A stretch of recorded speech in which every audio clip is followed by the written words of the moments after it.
Welcome, everyone. Thank you for coming and joining us for the learning of Torah Hashem, Be'ezras Hashem Yisbarach. As always, we begin with appreciation to TorahAnytime.com for its magnificent reach all over the world for our Batzis Torah, and to Kol HaLashon for its global network. I was talking this week to David Panzer, and he told me that this February would be my 20th year with Kol HaLashon, and I pray to Hashem, I thank Hashem for that, and pray to Hashem that I should be able to do it for many, many, many more years to come. I didn't have a sponsor, so one of my Talmidim came through. He's a Talmud from afar, and he's sponsoring it anonymously. He actually did not tell me what he wants to sponsor it for, but I know he always has in mind the Chayalim and the hostages, and for all of the good of Klal Yisrael. We also want to let everybody know before we start the share that with the help of Hashem, I'm going to be trying to come back on live tomorrow night at 8 to start with you Masechta Sanhedrin. So that's the plan, that we'll have a live share on Daf Beis. So please spread the word around. Somebody should let Shalom Fogel know about that we're going to be back on live. I don't see him here. Shimon Klein and others. You're not hearing me? You are hearing me. Okay. So, okay. Yitzi Muller says he can't hear me. I don't know why. Everybody else is hearing me, Yitzi. We either off. Yeah. Yes, we are. Okay.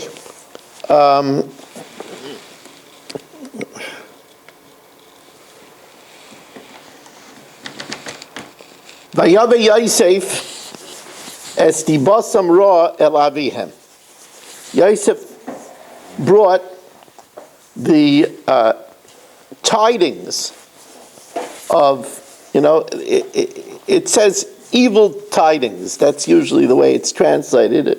But he brought tidings of bad behavior to his father. That the brothers were doing things that he thought were wrong.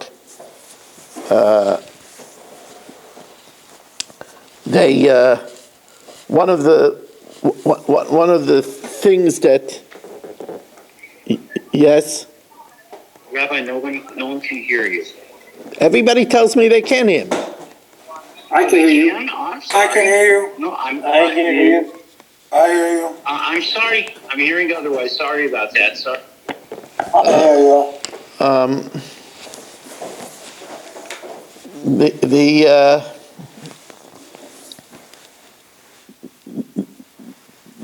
One of the things that they say over is that the Shvatim were eating Eber min achai, a limb from a live animal, which for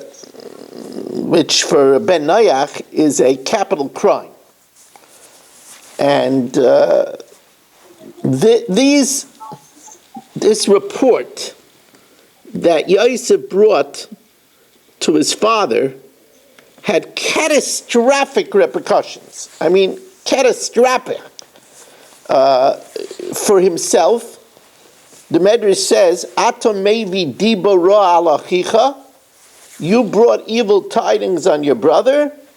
Chayecha, by your life, shani megara bach etz hadoiv. I will incite against you a beer.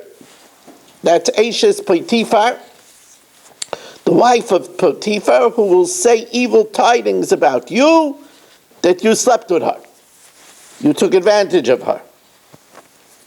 And of course, it generated the hatred of the brothers, which caused them to sell him as a slave, which led to Klal Yisrael being sold into slavery in Egypt 117 years.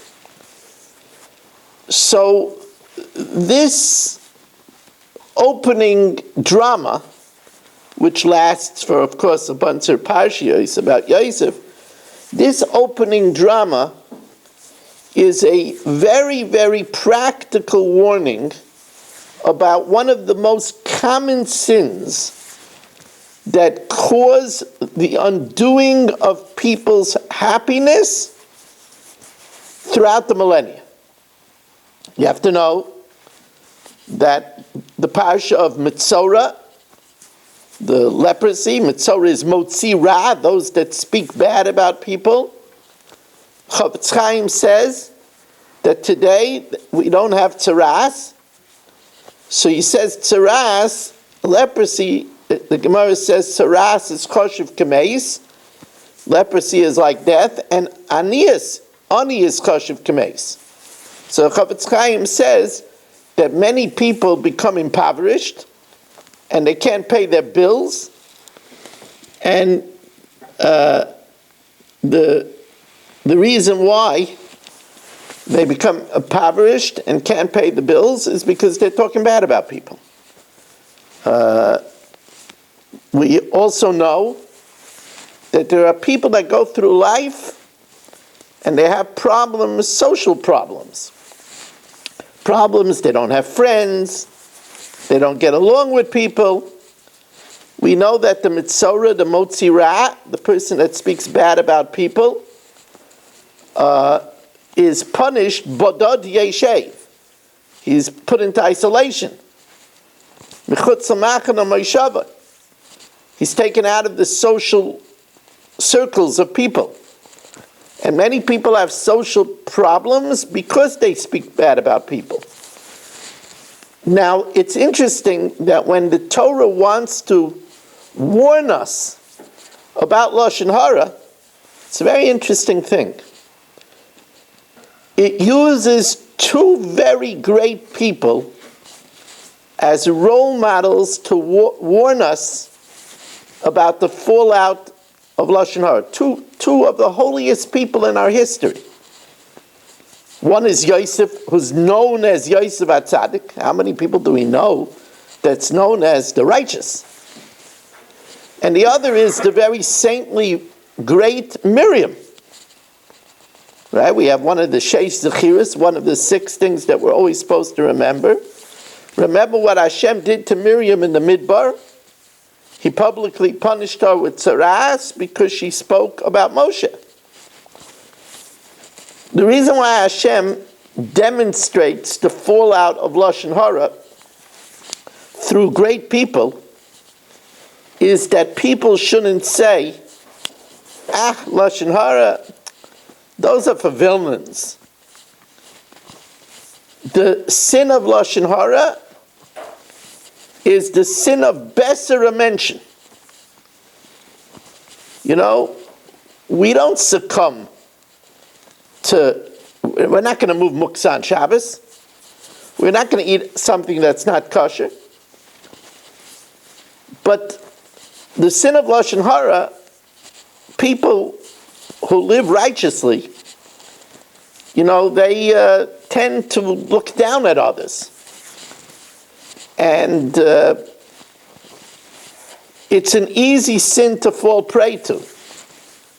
You know, so-and-so is talking in shul. You know, I saw so-and-so, he wasn't nice to his wife. Look how they're neglecting their children. And remember, the fact that it's 100% true doesn't mitigate it. That makes it Lashon Hara. If it's not true, it's sheker, it's moitzi shem ra.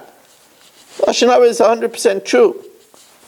And what's frightening is that Lashon Hara is one of the rare things that Torah doesn't protect us from.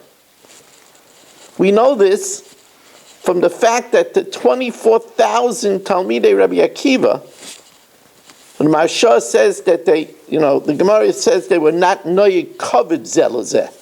They didn't give honor to one another. Marsha adds they spoke Lashon Hara. And they died from the worst death possible, askara, diphtheria. The Gemara says it's it's the worst death. And their perpetual Torah, they were the elite of Torah, didn't protect them. Same thing in the desert. The Dardeya, the generation that studied Torah, Yom V'Layla, it didn't work. It was a generation that the whole generation were in Kailo. And they weren't protected because of the sin of Meraglim. And they listened to the Lashon Hara of the spies. There was no protection. So the parsha of the Lashon Hara of Yosef is one that we need to listen to, and it's one that we need to take very much to heart. So, but let's analyze it, because there's a lot of angles to the story with Yosef. I'm going to start with the Afikei Yam. The Afikei Yam asks 3 questions about the story of Yosef bringing a report about the brothers to his father. First of all, he asks a very basic question. It says, Vayavo Yosef es dibosan ra el aviyem. Yosef brought the evil tidings to their father. So he asked, why does it say he brought it to their father? It was also his father. So it could have said, Vayavo Yosef es dibosan ra el aviv. Yaakov was also his father. It's like, I'm talking to my mother about my brother, and I say, somebody says, Rabbi Weiss brought something to Yosef Usher's mother. What do you mean Yosef Usher's mother? It's his mother also. So why does it say Avihem? It's the first question he asks. The second question is that the word Vayove Yosef doesn't, that's not the etymological choice. It should say Vayisaper Yosef. The Yosef related, like it says he related to Chaloimus. Vayisaper. Right? Why does it say Vayave, he brought? That doesn't seem to fit in context. It should say Vayisaper es dibosam ra el aviyam. The third question is the Torah tells us V'hu nar. He was a youth. What does that have to do with the discussion at hand? So the Afikei Yam says that what happens if one sibling sees the other sibling do something wrong? What's he supposed to do? So he says, well, he could tell the parent, but he has to satisfy 3 conditions. Lashon Hara is very complex. Let's say, for example, one brother sees the other brother looking at something inappropriate on the internet. Right? So he wants to tell the parent. Right? So when is he allowed to do that? So first it says that he should speak to the brother first before he goes to the parent. However, the halacha is that if he's certain that the brother won't listen to him, he'll just get angry at him, then he doesn't have to try to speak to the brother first. So the Afikei Yam says that's why it says V'hu nar. He was a youth. He was the youngster. Only Binyamin was younger than him. He was the baby. So therefore, he knew that they wouldn't listen to him. The next thing it says is, and this is a very big condition, is that you can't have any personal agenda. You can't want that. You can't want that your parents should love you more than them. There can't be any personal agenda. If there's any personal agenda, then you're not allowed to say it. So therefore, that's why the Afika Yam says, the Torah says, that he told it El Avihem, to their father, not to his father. He wasn't telling it to aggrandize his relationship with his father. He was telling it to their father, only for their benefit. The third condition is that you can't exaggerate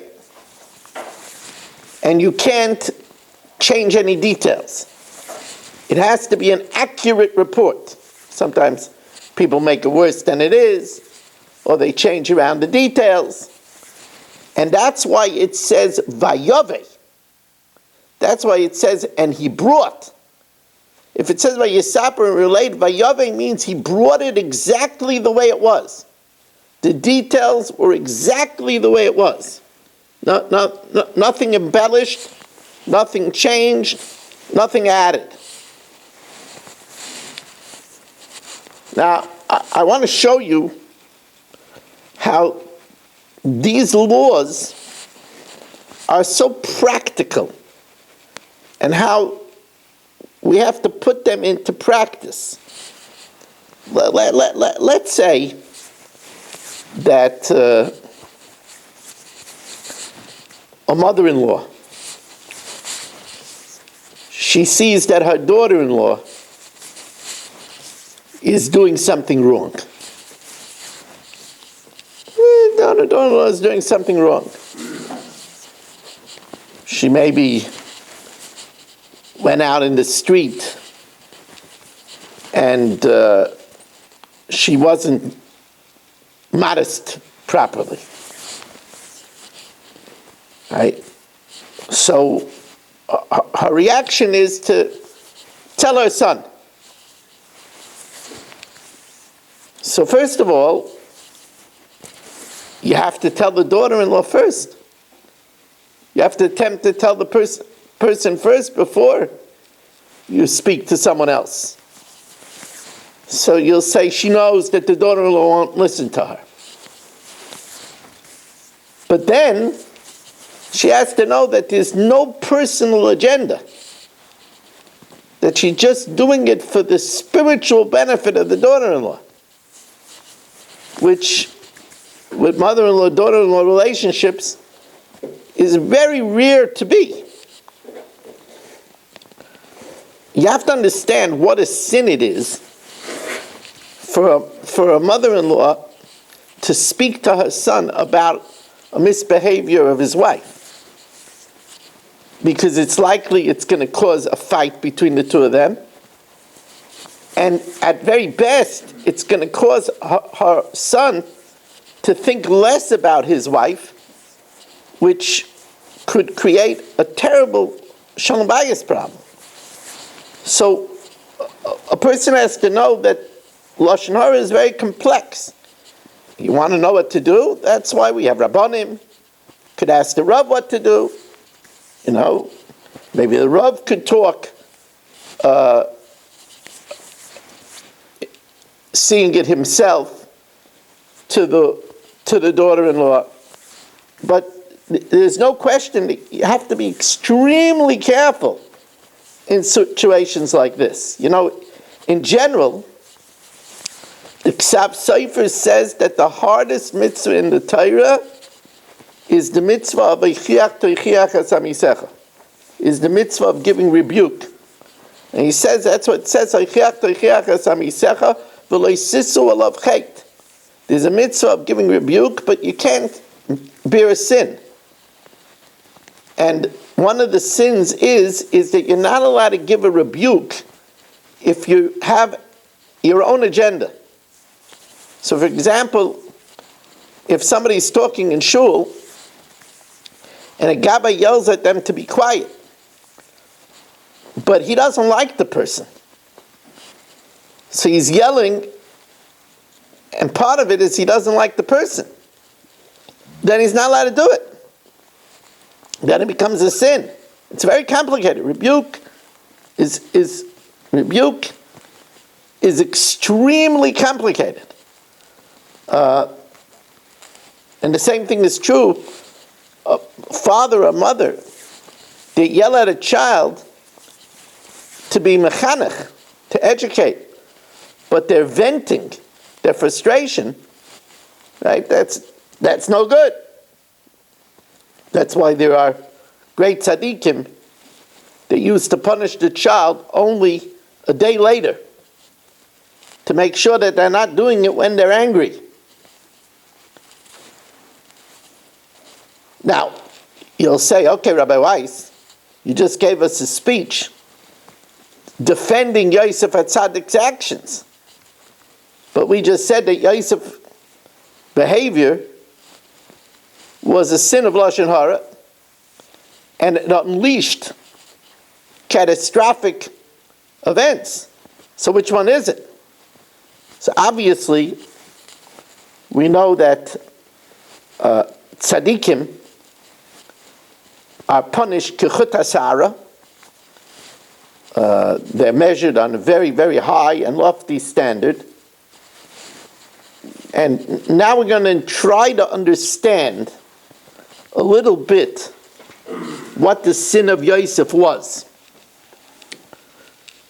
We know that on every pasuk, not only do we have Targum Onkelos, but we also have Targum Yonasim ben Uziel. So Targum Yonasim ben Uziel says an interesting thing on Yosef bringing the news. He says Yosef saw. I'm not saying it in his Aramaic, but Yosef saw that the brothers were pulling out the ears and the tail of live animals. So he came to the obvious conclusion that they were pulling it out to eat it. And that's a capital offense. That's what he saw. But in the truth, that's not why the brothers were pulling it out. On the Targum Yonasim ben Uziel, there's a commentary called the Pirush Yonasim. And in the Pirush Yonasim, it says that in Arabia,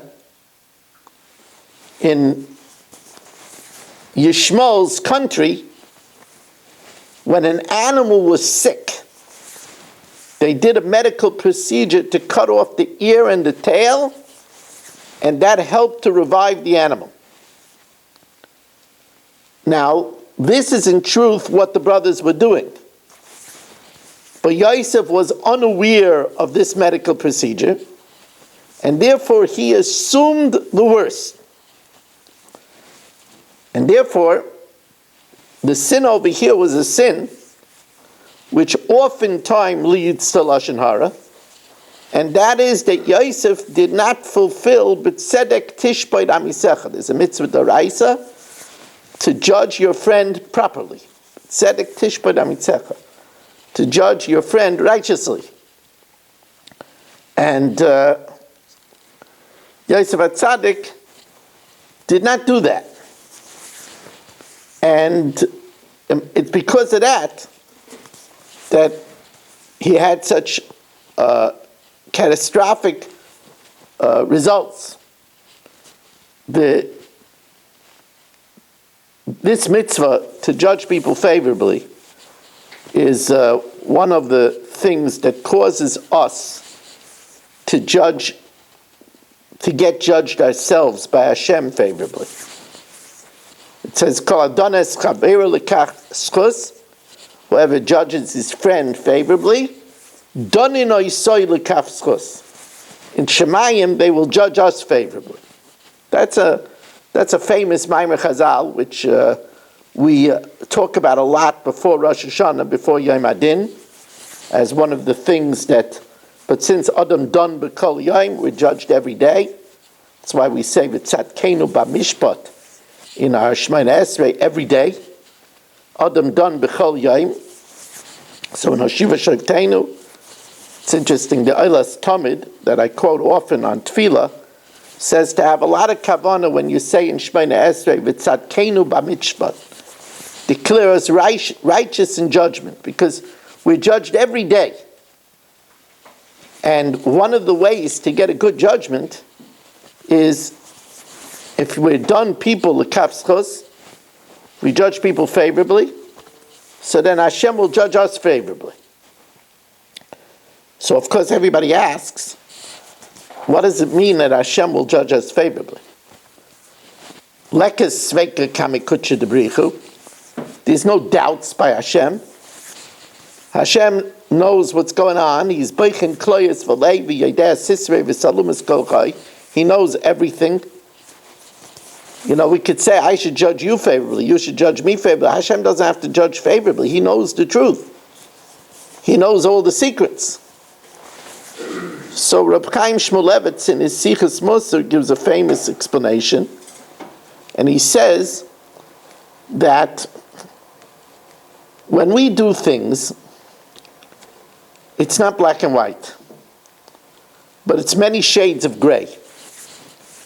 You know, I might call out $100 at a tzedakah appeal because I want to get the notice.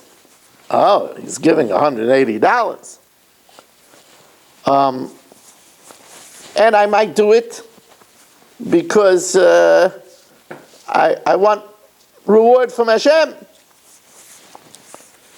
But I'm also doing it because it says a mitzvah of aser to aser. So I do it for many reasons. Which reason is Hashem going to look at as my main reason? Well, if I judge people favorably, then Hashem will judge me favorably and pick the choicest motivation of my actions. That's the great Reb Chaim Shmulevitz learns this way. There's a sefer, a very beautiful sefer. I haven't quoted it from a long time. There's a very beautiful sefer called Liyad Shulchan Shabbos. And he says that there's a medrash in Medrash Sheicher Tov that expounds homiletically a pasuk in Mishlei. The pasuk says, Sheicher Tov, one who seeks good, Yevakesh Ratzon. He says, Imro Isa Adam, if you see a person, Shumedaber Tov al Chaveiroi, that he speaks good about his friend. No, he's doing it for this reason.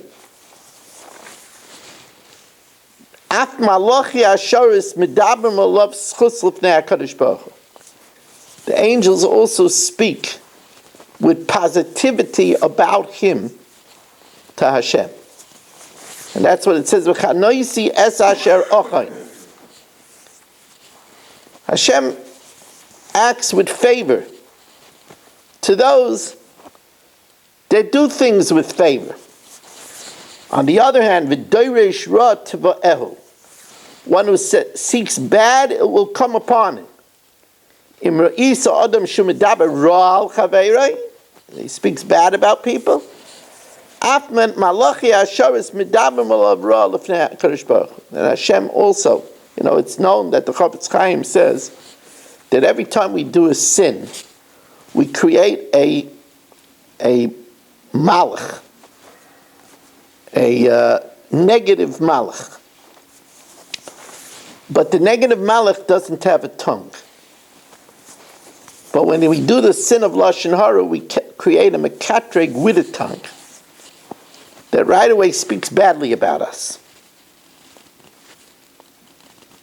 It's interesting that the Shelah HaKadosh says that the Shvatim, they did eat tail and ears from a live animal. But it wasn't an actual animal, it was an animal that they created with the Sefer Yetzirah. And there's no Isra of Avram and Achai, only from the animals that Hashem made. And by the way, that explains something that we say in benching that sounds very superfluous. At the end of the first bracha in benching, what do we say? At the end of the first bracha in benching, we say, L'chol briyosav asher bara, for all the creations which you created. Now, isn't that superfluous? Are there creations that Hashem didn't create? Hashem is Echad. Nothing exists independent of Him. What does it mean, L'chol briyosav asher bara? So, the Mefarshim say, and it's a big question, it's something that looks superfluous in benching, we say it all the time. What does it mean, L'chol briyosav asher bara? All the creations, what other creations are there? The answer is that there are things that could be created with the Sefer Yetzirah. And the Shvatim made animals with the Sefer Yetzirah, and that they were allowed to eat from. The only thing is that you're not allowed to learn the Sefer Yetzirah, says the Vayaishev Gems, until you're 20. Until you're 20. Yosef Atzadik, it says, then was 17. So he didn't learn the Sefer Yetzirah. So he didn't know about the existence of this. And that's why he didn't know about it when he brought it to his father's attention. Again, there was a guilt on Yosef's level of not giving them the benefit of the doubt. The exact sin of Yosef, I think, is secondary. The warning of not speaking Lashon Hara, that's the primary lesson. And I have to tell you that in both of the cases that the Torah highlights about Lashon Hara, Yosef and Miriam, in both those cases, there's a common denominator. And that is they spoke about family. And we have to know that, again, the Torah, the Torah is learned in order for us to get the practical lessons. And the practical lesson is that it's very common that we speak about family. A mother and a father sit down and they start talking about their children. And they start talking about their in-law children. And we have to be very careful. We have to know that there has to be solid tachlis. And if there isn't, it's really, I told you that when we were children, my Talmidim heard this from me many times. When we were children, we were taught the following ditty. Lashon hara lamed hey, go to Gehenim the easy way.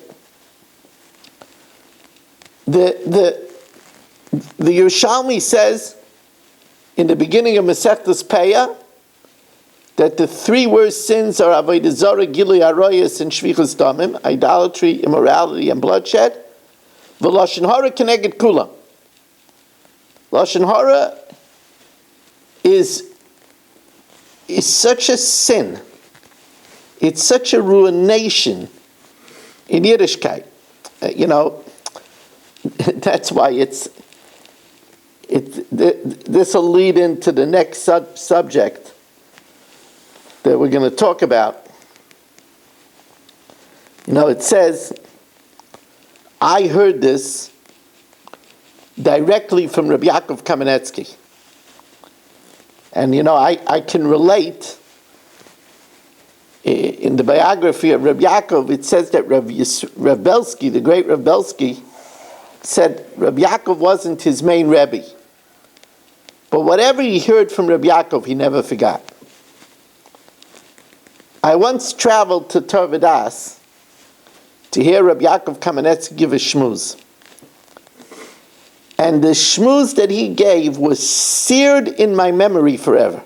He had a koyach that what he said just remained with you. It was really an amazing koyach.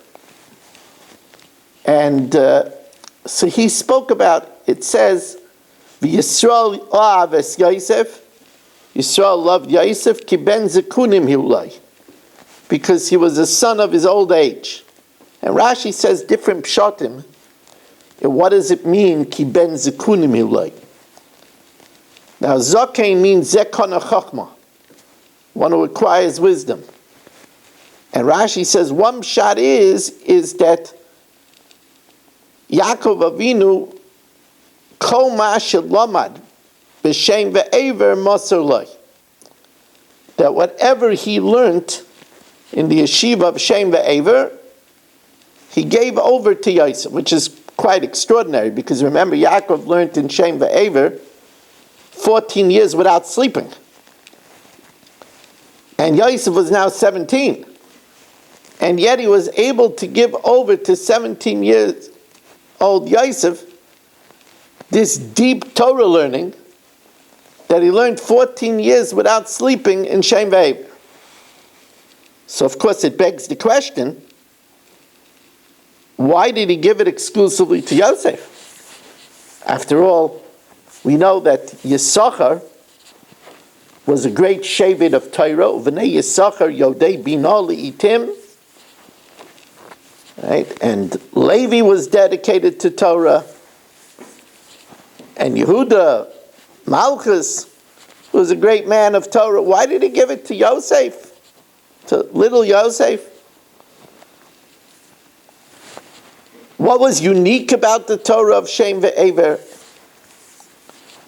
And then Rabbi Yaakov asked another question. There is a glaring contradiction in Rashi. It says, Yaakov ish tom yoshev ohalim. And Rashi says, what does it mean, ish tom? A man of simplicity. So Rashi says, Eino Baki L'Ramos. He wasn't a trickster. He wasn't shrewd. He wasn't a lawyer type. Yet, when Rachel told him that she was worried that her father, Lavan, would trick him, so Yaakov said, don't worry, Achihu, I'm his match, I'm his brother. Achihu b'ramois. He's met his match. I'm shrewd too. So how did that happen? So Rabbi Yaakov, and I saw it as I was preparing the shir, I saw that I found this same idea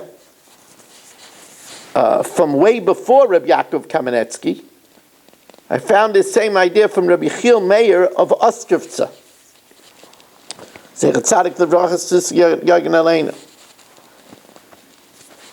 Yaakov was told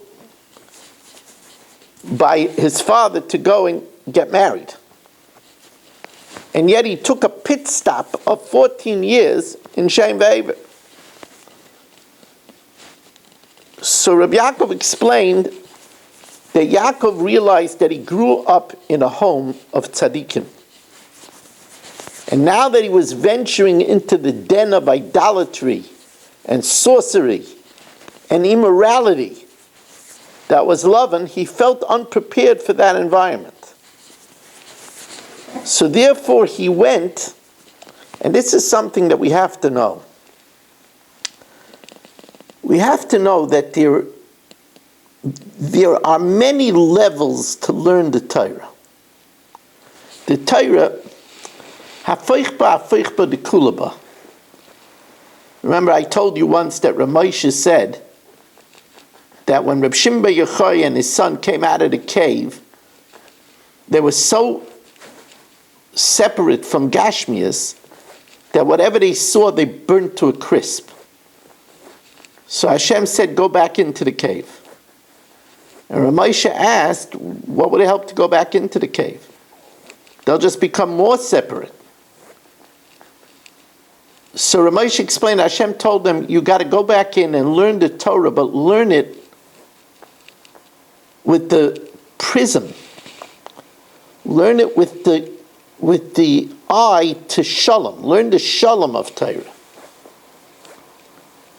And when they came out, they had a different perspective. Rabbi Yaakov said, Yaakov Avinu had to learn the Torah to cope with hostile influences. So what did he do? He went to the Academy of Shame. In the words of Rabbi Yaakov, is the Duk gegangen in the Dor HaMabel, who went through the generation of the flood. And he went to learn the Torah of Eber, who's Duk gegangen in the Dor HaFlug, who went to the generation of the Tower of Babel and dispersion. And he learned from them a Torah of how to cope with hostile influences and still survive. And with prophecy, Yaakov gave that Torah to Yosef. Because through prophecy, he knew that Yosef would be in a hostile environment. He would be in a jail cell for 12 years. He would have to live in the house of Potiphar. He would have to live in the land of promiscuity all alone without any support in Egypt. That's why he gave this Torah. Now, while this is such an amazingly beautiful pshat, and that's why Yaakov initially was an Ishtam, ain't a Bakel Ramas. But after going to the Academy of Shem Ve'ever, then he was Achihu B'Ramayis. Then he learned how to deal. He was given this shrewdness through a Torah lens.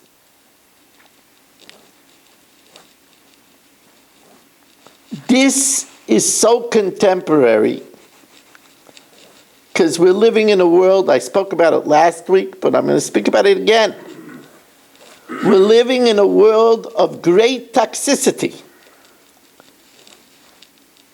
And people have to be prepared to confront the toxicity of this world. It's a world of great toxicity. The Gaon, they say that the Vilna Gaon, before venturing outside, he learned the second parak of Mesilas Yesharim 13 times. Rabbi Dr. Tversky, is a Chassidish from a Rebbeische family. So he went to medical school. He became a great doctor. He was an expert in addictions and cured many people of alcoholism and other addictions. But here you have a Chassidish man who went to college. It was a different time, but even so. So before doing it, he met with the Stipler Gaon, father of Rav Chaim. And it's interesting, there's a sefer called Karyana de Igrasa, which is letters that the Stipler wrote. And there's a letter over there that he wrote to Dr. Tversky, who asked him about going to college. And he gave him clear guidelines. It's really interesting to see how how he warned him, you're going to a place of foul influence. He told him he has to learn Torah every day for 2 hours. He told him that he has to learn 15 minutes of Musar every day. He told him he has to make sure to daven in minyan 3 times a day. Like he told him he has to go to mikveh. And he told him that he asked, the 5th condition is that his Shabbos has to be complete with holiness. It has to be an oasis of holiness. He says nothing but holiness on Shabbos. So you see this idea of how people have to prepare for the hostility of this world. I see, we have people that make a parnasa. And in today's world, a lot of the women are going out and making parnasa. And they're thrust and working with Goyish men. The Hasidish men are thrust and even working together with Goyish women. A person has to be very prepared for this. And forewarned is forearmed. This is the great lesson of this. Let's go further. It's interesting. I mentioned Rabbi Tversky. He says an interesting thing. It says Kiven Zekunim Ulai, that Yisrael Avis Yosef, because he was a son born in his old age. So he says something interesting. He says, people say, I wish I raised my children when I was older. I'm smarter now. What did I know when I was young? And if a person has a mezinikel, child that's born in old age, so a person has greater maturity, has learned from a lot of mistakes, and it shows in the chinuch. Now, what's the lesson from this? The lesson is that young parents should be quick to ask for advice, should be quick to take, experience is a very great thing. The Torah tells us, before I go further, I want to mention that tomorrow is a very big night. Tomorrow, the global Daf Yomi starts Masechta Sanhedrin. It's a great opportunity, those that are listening out there in the wild blue yonder of TorahAnytime.com, of Kol HaLashon. It's a very great opportunity to start a career of learning Shas. Sanhedrin is a beautiful Masechta. You could join us at 8 o'clock. Go to zoomdaf.com. Do we still have to put in the 914? Yes. So there's a code, 914408. 914408. You go to zoomdaf.com and put in 914408 and join us. Or go to any Daf Yomi. So many great Daf Yomis. We don't have any sponsors for Sanhedrin yet. Anybody wants to sponsor Masechta Sanhedrin? 718-916-3100. 718-916-3100. Or rmmwsi@aol.com. Also want to thank Hashem that I have the strength. I've been very under the weather. And we continue to learn from my full strength, my Shemaya ben Esther Fradel. But I want to thank Hashem for the ability to come here and give you a share. I don't take it for granted. So Yaakov sends Yosef on a mission. Lech na re'ei es shloim achecha. Go and check and see the welfare of your brothers. What's that all about? I mean, the Shvatim were Roim, were shepherds. Yaakov was learning with Yosef all the time. Well, all of a sudden, he tells him, we're not learning now. We're taking a break. Go and check on your brothers. Well, he's the baby. Besides Binyamin, he's the baby. They're out there in a group. What is he sending them, Yosef, to check on them? So one of the Rishonim that I have the pleasure of quoting all the time in this year is the Paneach Raza. And the Paneach Raza says an interesting pshat. The Paneach Raza says that Mipnei shehem royim b'Shechem. The brothers, Yaakov heard they were pasturing in Shechem. Now remember, Shechem was a hostile territory because remember what happened? Shechem raped Dinah, and Reuben and Shimon tricked the city and got them to circumcise themselves and then wiped them out. So Jews weren't very popular in Shechem. So Yaakov sent Yosef to the brothers to tell them that they shouldn't be there. They should choose another place to pasture. What's insightful is that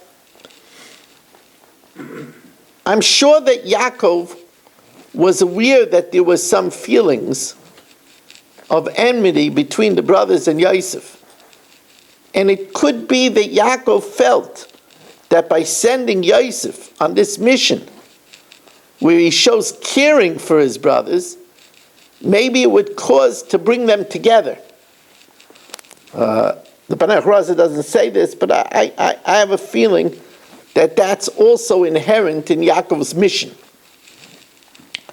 So then it says, Vayelchu Echav lirois esayin aviyam b'Shechem. And the brothers went, and the brothers went lirois esayin aviyam b'Shechem. And the brothers went to pasture the sheep of their father in Shechem. That's what the pasuk says. So there's a very mysterious Rashi on this pasuk. Vayelchu echav lirois esayin aviyam b'Shechem. The brothers went to pasture their father's sheep in Shechem. Says Rashi, lo yholchu elo lirois es atzmam. They only went to pasture themselves. What does that mean? They're pasturing the sheep. The sheep were eating the grass. They weren't eating the grass. What does it mean they went to pasture themselves? Now, first of all, that's not what the pasuk says. It says that they went, lirois esayin aviyam. What does Rashi mean? They went to pasture themselves. So there's a great Likud Sefer that I a lot of times don't quote by name. It's a remarkable sefer called B'Shem Amru. And he says that Rashi is expounding on the word es. Vayelchu echav lirois es. So he says es l'rabba, he says atzman. They went to pasture themselves. What does it mean they went to pasture themselves? It's an enigmatic Rashi. So the Sifsei Chachamim, which is the premier Pirush on Rashi, says that it's really a homiletic thing. Because since they were there, and they sold Yosef, and Yosef went down to Mitzrayim, and Yosef became viceroy, and then when there was a famine, and there was no food, Yosef provided for the Shvatim, right? He gave them food.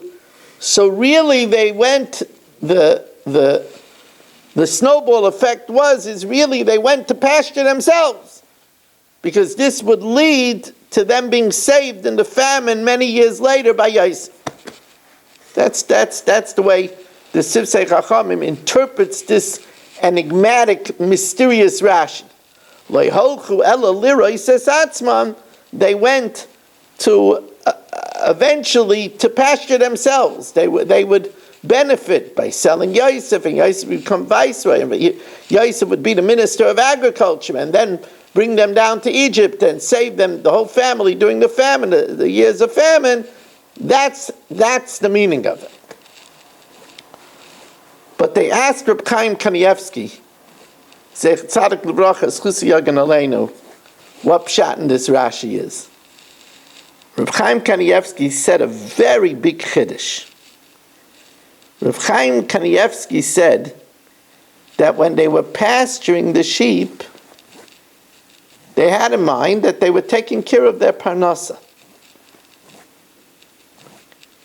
He said, therefore, they didn't get the protection of kibbud avim. If when they were pasturing the sheep, they had in mind that they were doing it for their father, and they concentrated on the kibbud avim aspect, then that would have protected them and they wouldn't have sold Yosef. It's a remarkable idea. I'll tell you what the idea that Reb Chaim is promoting. We all know that there's a klal, shluchei mitzvah einon nizaken. A person that does a mitzvah won't get damaged. So literally we say that if you're involved in a mitzvah, you're going to be protected from somebody attacking you, unless it's a dangerous place. And that's the simple pshat in shluchei mitzvah einon nizaken. But Reb Chaim says there's another way to get damaged. And that's by the Yetzer Hara. So he learned shluchei mitzvah einon nizaken also means that the Yetzer Hara will not damage you. The mitzvah will protect you from the Yetzer Hara. So if they would have gone with the thought that they're pasturing their father's sheep, that would have protected them. Therefore Rashi says, Lo yholchu ela liroi, he says atzman, they were taking care of themselves. And therefore they weren't protected. Now the practical application of this word from Reb Chaim Kanievsky is remarkable. Here you are in the house, and you're doing things. If you have in mind that you're helping your wife, and you're being mekayim v'hafta l'reach kamoicha, and you're mekayim v'lachta b'drachav, just like Hashem takes care of us, we're taking care of the people that depend on us. So then the Yetzer Hara is not going to easily get us to fight in the house. A person does things.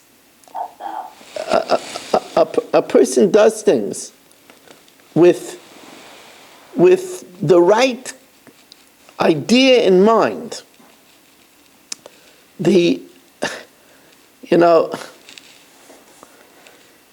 I saw it's really interesting that Rav Shlomo Volbo said that Rav Chatzkel Levenstein, the great Baal Mussar, Rav Chatzkel Levenstein, he trained himself to do everything with mindfulness. So that when there was a line of 100 Bachrim coming Friday night to say Good Shabbos, to each one he had a kavanah that Bachar should have a good Shabbos and his learning should be good and he digests the food properly, and he didn't say to anybody a good Shabbos without the kavanah. The mindfulness of doing things, I've told you this many times, that in Yiddishkeit, we're multitaskers. We're multitaskers. So for example, in the morning, when you wash your face in the morning, so you can have in mind that you're preparing for davening. Hikun likras elikecha Yisrael. But since we're Atzelam Elikim, when we wash our face, we're polishing the bust of Hashem and giving honor to the bust of Hashem. And if you look at other people, you don't like to see somebody with dirt. So you're fulfilling v'ahavta l'reach kamocha. So all of these kavanas, when a person has the kavanas, he's a shliach mitzvah. And shluchei mitzvah ain't a nizaken. Is not damaged. Reb Chaim is giving us an incredible gift. Again, I'd like to thank my anonymous sponsor for sponsoring the shir tonight. I thank Hashem for allowing me to say the shir tonight. I did the Mishnah Yomis already. I wasn't able to send it out through my normal email. The digital recorder didn't work for Mishnah, but it's on Torah Anytime. It's on YouTube. And tomorrow, hopefully, I'll be with you at 8 to start Masechta Sanhedrin. I want to thank everybody for joining us. Wish you a good night and a good Shabbos.